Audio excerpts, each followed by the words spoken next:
टवाळे करू नका, मुलींची शाळा आहे असे म्हणाले। याचा राग मनात धरून 4 जणांनी मिळून फिर्यादी यांच्या दुकानात घुसून दुकान फोडून धमकी दिल्याची घटना वीर तपस्वी शाळेसमोर भवानीपेठ येथे घडली। या प्रकरणी प्रशांत राम पवार वय वर्ष 29 राहता भवानीपेठ यांनी जोडभेपेठ पोलीस ठाण्यात फिर्याद दाखल केली आहे।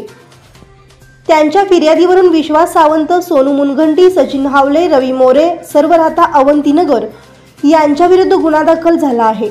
याबाबत अधिक माहिती अशी की फिर्यादी यांच्या तोंड ओळखीचे 4 इसमांना वरील ठिकाणी थांबलेले असताना टिंगल टवाळे करू नका, मुलींची शाळा आहे असे म्हणाले। त्यावेळी त्यांचा राग मनात धरून वरील संशयित आरोपी यांनी फिर्यादीच्या दुकानासमोर येऊन फिर्यादीत शिवीगाळ व दमदाटी केली। त्यानंतर फिर्यादी यांच्या दुकानात शिरून दुकानातील केक बनवणाऱ्या मशीनचे नेम बोर्ड तसेच इतर साहित्य अंदाजे 15 रुपयाचे नुकसान करून पळून गेले।